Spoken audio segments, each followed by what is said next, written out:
Warriors, tremble not. The gods watch as we face this trial. Would you like to be in his place, or will you seize your fate and etch your name in glory? The choice is yours. Ragnar's sons thought they were settling a family dispute. They had no idea they were creating a template for psychological warfare that would be repeated throughout history. Every dictator who has ever used public executions to intimidate the population, every military leader who has relied on reputation rather than numbers, every terrorist organization that has broadcast horrific videos to spread fear, all follow in the footsteps of Ivar the Boneless. The Bloody Eagle proved that in the human psyche, imagination is often stronger than reality. The threat of unimaginable suffering can achieve what armies cannot. It was humanity's first lesson in how fear itself can become the ultimate weapon. But the story does not end in ancient times. Modern forensic science has confirmed what medieval chroniclers recorded. The Bloody Eagle was not only possible, but was probably carried out exactly as described.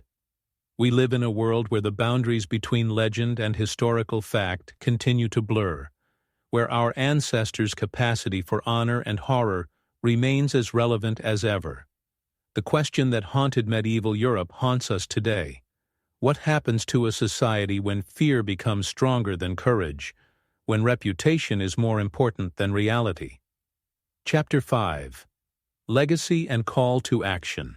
The Shadow of the Eagle. Let's trace this incredible journey from beginning to end. We started with a simple question. What if the most terrifying method of execution in history was actually real? What began as the sons of Ragnar seeking revenge for their father's death turned into a masterclass in psychological warfare that fundamentally changed medieval European civilization. King Ella's choice between cowardice and honor in that swampy fortification was not just a choice about one man's fate. It was the moment when fear itself became humanity's most powerful weapon. The Bloody Eagle proved that the human imagination, once properly frightened, can achieve what entire armies cannot. The answer to our initial question is simple and terrifying. Yes, the Bloody Eagle was a real phenomenon. A 2022 study by Kiel University confirmed what medieval chroniclers recorded with clinical precision. Our ancestors were capable of combining surgical skill with ritual cruelty in a way that still shocks forensic scientists today. Why does a 1,000-year-old method of execution still matter in 2025? Because every time we witness modern conflicts in which psychological warfare surpasses traditional military might, we see the true legacy of the Bloody Eagle. Think about how modern conflicts unfold. Terrorist organizations don't just commit acts of violence, they broadcast them, carefully staging the horror to maximize the psychological impact. Military strategists study shock and awe tactics that prioritize destroying the enemy's morale over destroying their material resources. Even in cybersecurity, we talk about fear, uncertainty, and doubt as key weapons. Ragnar's sons understood what military theorists are still struggling with. Reputation can be more valuable than reality, and the threat of unimaginable consequences often achieves more than the consequences themselves. Every dictator who has ever lined up crucified enemies along a road, every commander who has broadcast videos of executions, every politician who has used existential fear to control a population, they are all following a script written by Ivar the Boneless in the marshes of Northumbria. But there is a deeper lesson here about the price of becoming a monster. The Vikings discovered that by making themselves too terrifying, they also made themselves too isolated. Their reputation for horror ultimately became their prison, cutting them off from the trade networks and diplomatic relations that sustained medieval power. Every time you see encrypted communications protecting digital privacy, you are benefiting from lessons learned in medieval psychological warfare. Every time international law attempts to limit the brutality of modern conflicts, it responds to the same human capacity for ritual violence that gave rise to the Bloody Eagle. This brings us to the question that should keep us awake at night. In our age of social media and viral content, when horrific images can spread around the world in seconds rather than months, what new forms of psychological warfare are emerging? We live in an age where a single video can bring down governments, where psychological operations can be carried out by individuals using smartphones, where the line between information and terror is becoming increasingly blurred. The tools have evolved, but the fundamental human psychology that made the Bloody Eagle so effective remains unchanged. Are we witnessing the birth of digital blood eagles? New forms of ritual horror designed not to kill bodies, but to paralyze minds and terrorize entire populations through screens? And more importantly, are we learning the Vikings' hard lesson about the price of becoming too terrifying for our own good? I'm really interested in your thoughts on this. Given how the Blood Eagle used fear as a weapon of mass psychological destruction, do you think the modern digital age makes us more vulnerable to this kind of terror-based manipulation? Or are we developing more effective defenses against it? The Vikings isolated themselves with their brutality. Do we see similar patterns in how modern societies respond to psychological warfare? Share your thoughts in the comments below. If you enjoyed this deep dive into the darkest corners of medieval psychology, subscribe to the channel and click the notification bell. We are constantly uncovering stories where ancient history sheds light on modern dilemmas, and patterns of human behavior throughout the centuries reveal the truth about who we are today. Trust us, you won't want to miss what we're exploring next. The Bloody Eagle reminds us that humans have always been capable of both extraordinary honor and unimaginable cruelty, sometimes in the same moment, sometimes in the same person. Understanding these dark pages of our past does not mean glorifying violence. It is an acknowledgement of the patterns that continue to define our world today. As Ragnar's sons learned too late, the monsters we create to defeat our enemies often define us more than our victories. In our age of global interconnectedness and viral information warfare, this is perhaps the most important lesson of all. Thank you for watching, and remember, history not only illuminates the present, it warns us of the future. Forever linked their reputations to that moment in the swamps. Bjorn became king of Sweden and founded a dynasty that ruled for centuries, while Vitzerk conquered vast territories in Eastern Europe. But both men were haunted by what they had done. Later sagas describe them as increasingly religious in their final years, as if they were trying to balance the cosmic scales. The Saxon nobles who revealed Ella's whereabouts discovered that betrayal has its price. Ragnar's sons kept their promise to spare these men, but their own people never forgave them. Most of them died in exile, and their names became synonymous with cowardice and betrayal throughout Anglo-Saxon literature. King Burgred of Mercia, who was rushing north with reinforcements, arrived just in time to see the aftermath of the Bloody Eagle. The sight of his brother-in-law's mutilated body completely broke his spirit. He abandoned his army, fled to Rome, and spent the rest of his days in monasticism, never again taking up arms. But perhaps the most tragic fate befell Brother Alfric, the monk who betrayed Ella.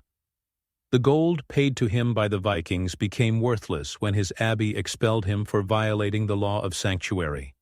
He died alone in the desert, clutching the coins that had bought the king's terrible death. Ragnar's sons avenged him, but victory had unforeseen consequences. The Bloody Eagle created a problem that would haunt the Vikings for generations. They had become too terrifying for their own good. Trade relations collapsed as merchants refused to deal with people capable of such cruelty. Diplomatic marriages became impossible. What Christian king would give his daughter to men who carved eagles out of people's backs while they were still alive? The Vikings found themselves increasingly isolated, their reputation as terrifying people becoming a prison of their own making. Even more devastating was the impact on Viking society itself. Young warriors began competing to invent increasingly inventive tortures, trying to outdo the reputation of the Bloody Eagle. What began as sacred revenge turned into a culture of escalating sadism that horrified even hardened Norwegian veterans. The ritual also caused a theological crisis in the Viking religion. Traditional Norwegian methods of execution were designed to send warriors to Valhalla or Hell, depending on their bravery and death. But the bloody eagle was something else entirely, a death so long and painful that it seemed to exist outside the normal cosmic order. The psychological impact of the bloody eagle went far beyond its immediate victims.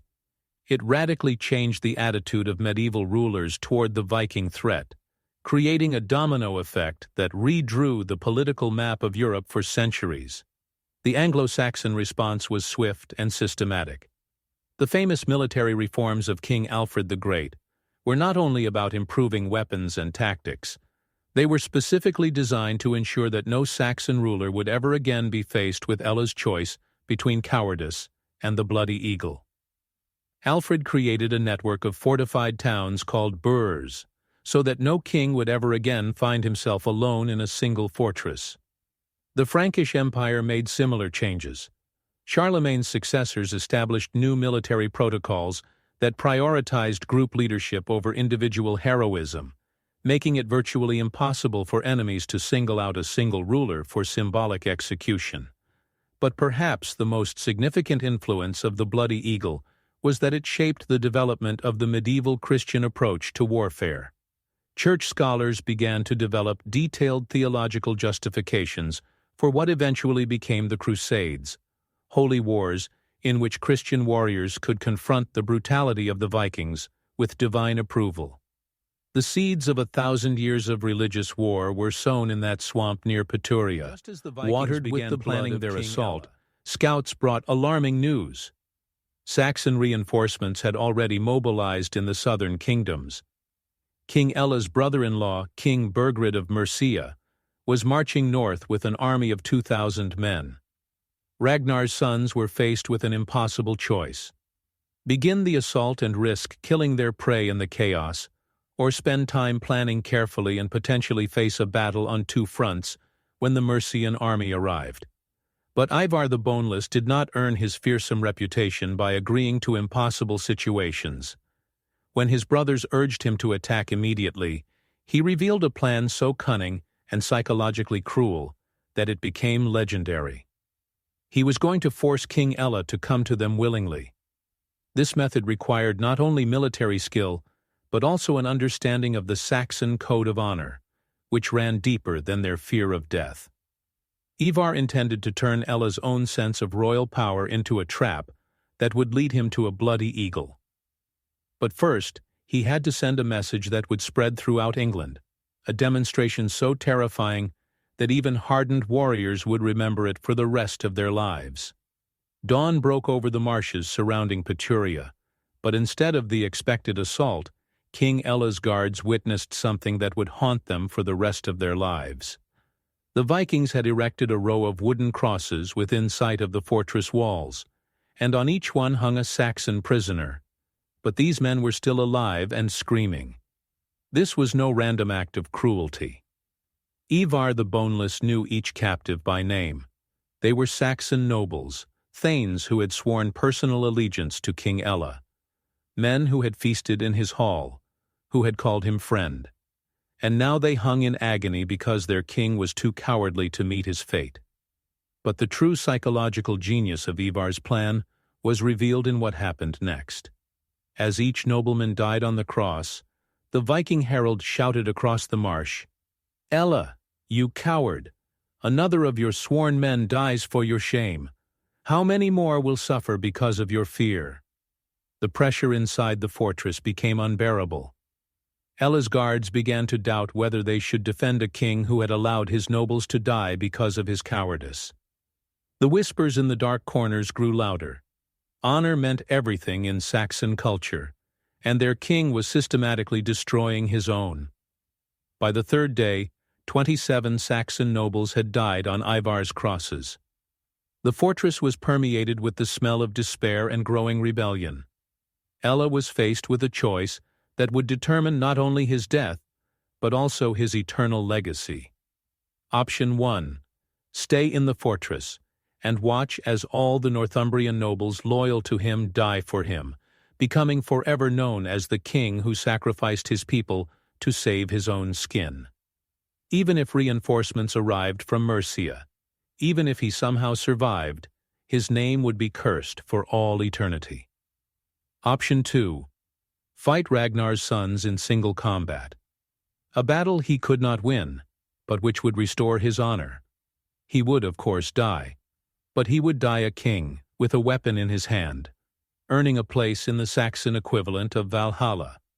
But there was a third option, which his closest advisor dared to whisper in the darkest hours of the night. Surrender to the Vikings, accept whatever death they chose, but demand that they spare his people. It was the most honorable choice, and the most terrifying. The turning point came when Ivar's psychological warfare reached its climax. On the fourth day, the Vikings erected the last cross, on which hung Ella's nephew, a young man barely 16 years old, who only a few months earlier had begged to be accepted into the royal guard. King Ella of Northumbria made his choice. At noon on the fourth day, the gates of the fortress creaked open. But this was not a surrender. It was the last gesture of royal defiance. Ella did not emerge as a cowardly prisoner, but as a warlike king in full battle gear. His chainmail glistened in the sun, his sword was sharp and ready, and the royal coat of arms of Northumbria was emblazoned on his shield. If he was to die, he would die fighting. Ragnar's sons waited in the marshes below, weapons drawn. This moment had been months in the making, but now that it had arrived, even these legendary warriors felt the weight of what was about to happen. Ella descended the hill alone, his footsteps echoing across the landscape, bringing him closer to his doom. When he reached the Vikings, he uttered just 5 words that would live on forever in the sagas. I am ready for Odin's judgment. The battle was short and fierce. Ella fought with the fury of a man with nothing to lose, his sword piercing flesh before Vitsek's spear struck him down. But he was still breathing when he fell to the ground, just as the ritual demanded.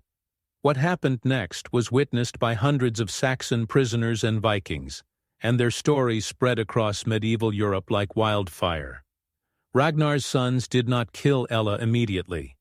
They tied him to a specially prepared wooden frame, face down, with his back to the sky. Ivar the Boneless himself performed the ritual, his blade moving with surgical precision along the king's ribs. The sagas say that Ella remained conscious throughout the procedure, his voice growing weaker, but he did not scream. In his final moments, as his lungs were pulled out through the holes in his back like grotesque wings, he allegedly whispered a curse that would haunt Ragnar's sons for the rest of their days. The bloody eagle was ready. King Ella of Northumbria became the most famous victim of the most horrific execution in medieval history. His death satisfied both the Vikings' thirst for revenge and the Saxons' honor, but at a price none of them could have foreseen. As Ella's body hung like a grotesque sculpture, silence fell over the marsh. The Vikings had achieved everything they had come for. Their father had been avenged, their enemy destroyed, and their reputation for terrifying cruelty secured for all time. But in that moment of triumph, Ivar the Boneless realized what would haunt him until the day he died. The bloody eagle had not simply killed a king. He had created a legend that would outlive them all. Every enemy they would ever face would know exactly what fate awaited them if they crossed the sons of Ragnar. They had turned execution into an art form and revenge into a religion. But they also made themselves out to be monsters so terrifying that the mere mention of their names was enough to make armies flee rather than fight. The war was not over. It had only entered a new phase, where fear itself became their most powerful weapon, and their most terrible burden. News of King Ella's execution spread across medieval Europe faster than an army could march. By the end of winter, every court from Dublin to Constantinople knew the details of the bloody eagle. Ragnar's sons didn't just kill a king, they fundamentally changed the psychology of medieval warfare. Suddenly, surrender meant not just defeat in battle, but potentially the most horrific death imaginable. Saxon chronicles from the period attest to a dramatic shift in military strategy. Kings who had previously fought to the last now began negotiations for tribute as soon as Viking sails appeared on the horizon. The bloody eagle became the first means of mass psychological destruction in medieval Europe. Ivar the Boneless became the undisputed master of psychological warfare. His reputation preceded him like the plague, causing entire armies to desert before the fighting even began. He conquered most of Anglo-Saxon England not through numerical superiority, but through sheer terror. The man who orchestrated Ella's horrific death died a peaceful death in his bed in Dublin, becoming one of the most successful military commanders. Vikings didn't just kill their enemies. They turned people into living sculptures of torment, carving their backs into grotesque wings while their victims were still breathing. This wasn't senseless cruelty. It was the bloody eagle, a ritual execution so horrific that historians have debated for centuries whether it was even physically possible. We're talking about revenge so personal and sacred to the Norwegians that they spent hours methodically ripping out ribs, exposing lungs, and keeping their victims conscious despite unimaginable pain. The stakes? Nothing less than cosmic justice in the eyes of the gods. Today, we're diving into the most terrifying method of execution in human history. We'll uncover real archaeological evidence, meet the Viking princes who demanded this extreme revenge, and show how modern forensics finally proved that this nightmare was not only possible, but actually happened. By the end, you'll understand how death itself became an art form in the brutal world of medieval Scandinavia. Imagine 9th century Scandinavia, a world where honor wasn't just important, it was the most important thing. This was not the romanticized world of Vikings from modern movies. It was a society built on the edge between civilization and savagery, where a person's reputation could mean the difference between the survival of their family and its destruction. The Norwegians believed that death determined a person's eternal fate. If you died honorably in battle, Odin's Valkyries would carry you to Valhalla. If you died dishonorably, you would spend eternity in the icy realm of hell. But what happened when someone committed the most terrible crime of all, killing their own father? In Norwegian society, patricide was not just murder. It was a cosmic betrayal, an act so heinous that it demanded a response that would satisfy both the living and the dead. Ordinary execution was too quick, too merciful. The gods themselves demanded something more, artistic. Enter the sons of Ragnar Lothbrok, legendary Viking princes whose names still echo through history. Ivar the Boneless, Bjorn Ironside, and Hvitserk the Destroyer. They weren't just raiders. They were the embodiment of Viking fury, men who commanded fleets that terrorized the coasts from Ireland to Constantinople. Their enemy? King Ella of Northumbria, an Anglo-Saxon ruler who committed an unforgivable sin.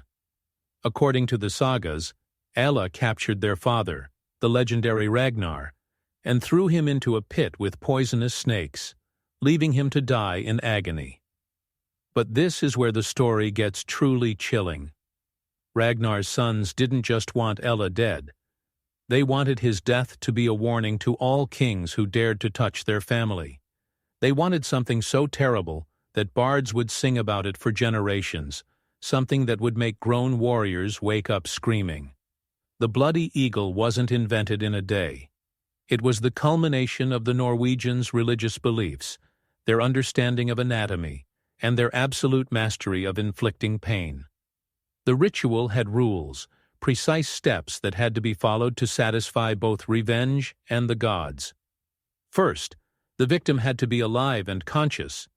Death before the ritual began would have rendered it powerless.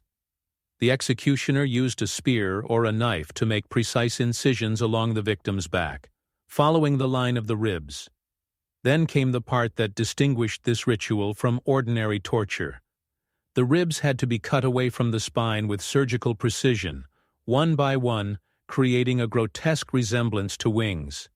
But the real art was in the final step. The lungs had to be pulled out through the holes and draped over the exposed ribs, creating the illusion of bloody wings while the victim was still breathing. For over 1,000 years, historians dismissed this as propaganda, as attempts by the authors of the sagas to make their heroes more formidable than they really were. After all, how could anyone survive such a horrific trauma and live long enough for the ritual to be completed? Skepticism persisted until 2022, when Dr. Heidi Sherman and her team at Kiel University decided to put the bloody eagle to the ultimate test.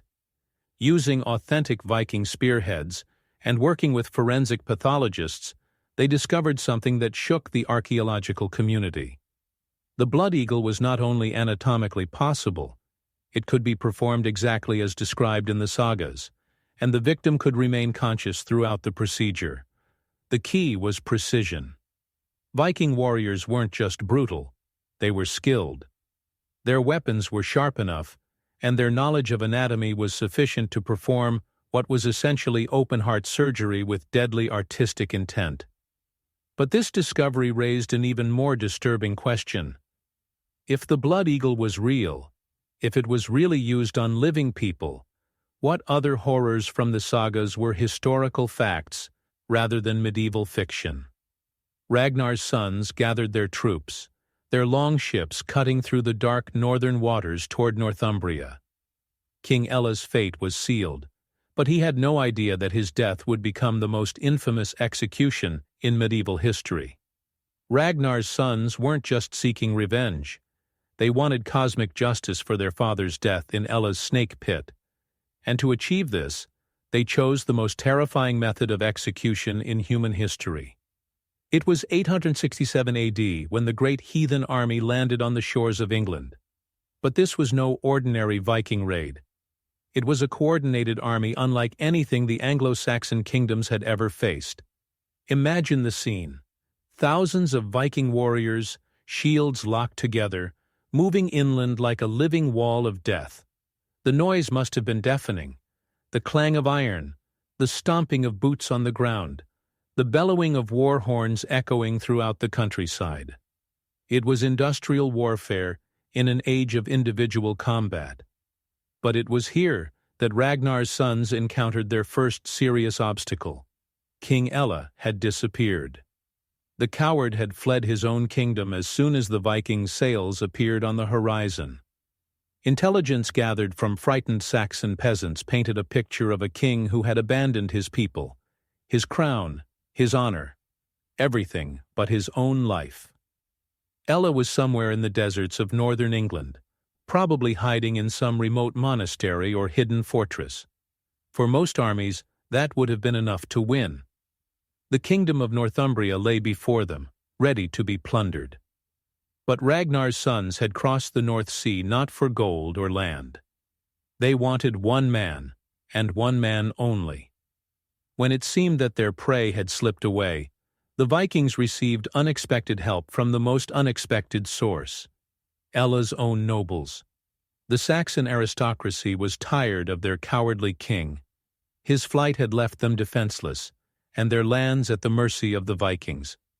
Better to sacrifice one man than watch their entire world go up in flames. Secret messages began circulating between the Saxon lords and Ivar the Boneless, each one bringing the hunters closer to their prey. The breakthrough came from an unexpected source: a Saxon monk named Brother Alfric, in whose monastery the fugitive king was hiding. Fear drove him to take a desperate step.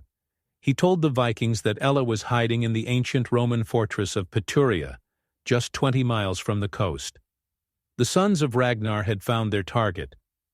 But their moment of triumph was on the verge of turning into something much more complicated. Peturia was not just a hideout. It was a Roman fortress that had withstood centuries of attacks. Its walls were 20 feet high, built of stones stacked with mathematical precision. The fortress stood on a hill surrounded by swamps that would bog down any advancing army. Worse still, Ella did not come alone. He brought with him his personal guard. 50 of the best Saxon warriors, who had sworn on their blood to die before allowing harm to come to their king. These were not peasants with pitchforks, but professional killers who knew that surrender meant death. Ivar the Boneless studied the fortress from the nearest hill, his strategic mind working out the problem. A direct assault would be costly and potentially disastrous. They could lose hundreds of men taking the walls, and there was always the risk that Ella would escape again in the chaos of battle. But there was another consideration that gnawed at the Vikings. The ritual of the Blood Eagle required that the victim be physically unharmed when captured. A man who died by the spear during a siege could not be subjected to the ceremonial execution that would satisfy the spirit of their father.